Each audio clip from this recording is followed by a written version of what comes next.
Abordamos el 2011 en la renta variable, también en la renta fija. Por supuesto, también tenemos que echar un vistazo a lo que fue este año para las monedas y también los commodities. Para eso tenemos aquí en entrevista al director ejecutivo de FXCM Chile, Patricio Roncagliolo. Patricio, muchas gracias por estar acá. Hola, un gusto. Primero preguntarte cómo fue este 2011 para el dólar, un dólar que comenzamos este año con bastante ruido de hecho entre los exportadores, pero tuvo un cambio bastante radical con el correr de los meses. Un poco tu análisis respecto a la divisa. Yo creo que si uno lo ve respecto a lo que cerró el año anterior, la variación del dólar no fue significativa. Sin embargo, fue un año marcado por la volatilidad. Tenemos un primer periodo de mucha baja, producto del fuerte precio del cobre, la demanda global, y en ese momento la intervención del Banco Central sin duda marcó el precio del dólar, una subida y un mercado que equilibró el alto precio del cobre con la intervención y las compras del Banco Central. Y un segundo semestre sin duda marcado por el recrudecimiento de la crisis en Europa. Vimos países con problemas y vimos muchos inversionistas refugiarse en el dólar. Y eso marcó los momentos más significativos sin duda del año. Por supuesto también, y lo que tú decías de Europa, el euro tuvo un papel bastante protagónico en este año. El euro ha tenido una baja significativa, sin embargo esta baja, si uno la ve, ha sido el último tiempo. Si uno toma el precio de comienzos de año con el precio que está cerrando este año, prácticamente es el mismo.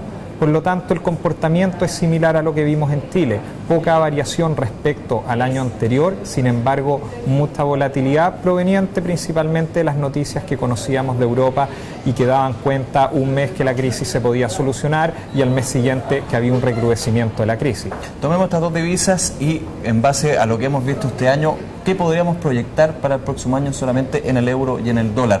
Principalmente para también ver dónde poner las fichas en este caso. Yo creo que la situación en Europa, especialmente los primeros meses del próximo año, va a seguir siendo compleja. Hemos visto que los países siguen financiándose a tasas muy altas. Sin embargo, yo soy más optimista, especialmente en el segundo semestre del próximo año. ¿Por qué? Porque los países europeos finalmente han tomado las medidas y han realizado los ajustes fiscales necesarios.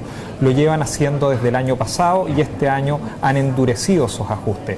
Por lo tanto, hay que darle tiempo al tiempo para que esos ajustes surtan el efecto esperado en el mercado y una vez que empiecen a sanear sus cuentas fiscales, vamos a ver probablemente un mejor segundo semestre. ¿Y cómo estaría el primer semestre? ¿Más complicado? Yo creo que el primer semestre va a estar un poco más complicado, va a seguir habiendo mucho ruido, quizás el euro va a seguir con una presión a la baja, porque el escenario externo no se ha arreglado y no se ha solucionado, si bien las medidas que se han tomado van en la dirección correcta.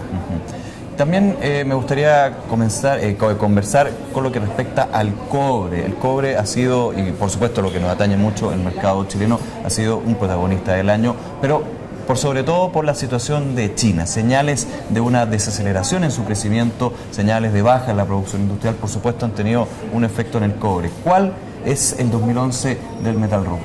A ver, yo creo que los ajustes fiscales en Europa van a implicar una menor demanda que está en parte internalizada ya en la baja del precio del cobre.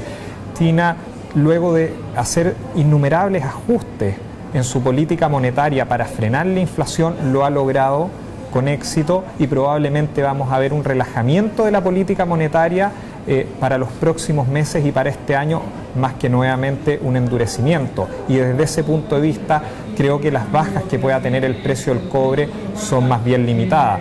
Sin duda que el comportamiento en términos de crecimiento de Estados Unidos va a ser un factor relevante.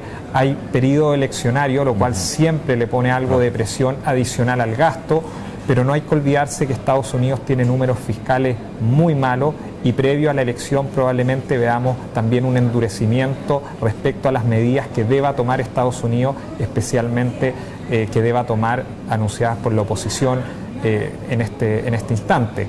Por lo tanto, creo que ese va a ser un factor significativo.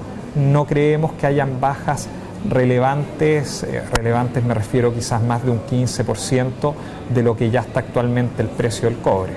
¿Qué recomendación tienen que tener o podemos dar a los inversionistas con respecto justamente a qué hacer el próximo año? Ya teniendo un poco más claras las proyecciones, el escenario que por supuesto puede ir cambiando, pero nos va dando algunas señales más de optimismo, como tú dices. Yo creo que va a ser un año beneficioso nuevamente para los mercados emergentes. No vamos a ver la explosión de crecimiento que vimos el año pasado, pero vamos a ver sin duda cifras mucho más significativas de las que vamos a ver en los países desarrollados. Y desde ese punto de vista, las monedas emergentes deberían tener un beneficio. Si bien probablemente en Chile, por ejemplo, las tasas de interés van a caer, todavía son niveles atractivos que se pueden aprovechar para tomar posiciones en peso chileno y en tasas de interés que van a tender a caer con el tiempo.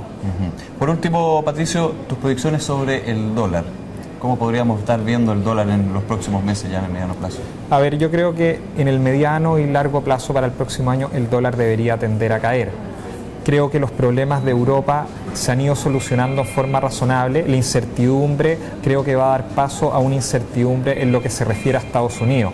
Y cuando uno ve problemas en Europa, sí el dólar puede ser un instrumento de refugio, pero cuando ve problemas netamente financieros, no de crecimiento en Estados Unidos, sin duda que el dólar no debiese ser un buen refugio. Las tasas de interés a las que se financia Estados Unidos están en niveles históricamente bajos. Y yo creo que el factor más importante a monitorear es si esas tasas de interés logran o no quedarse en estos niveles, o si suben y los inversionistas perciben cierto nivel de riesgo que haga que esta subida implique mayores costos de financiamiento que finalmente sean el factor determinante el próximo año. Bueno, tendremos que ver cómo se dan los distintos aspectos y factores en este 2012. Patricio, muchas gracias por tu análisis. Gracias a ti por invitarme.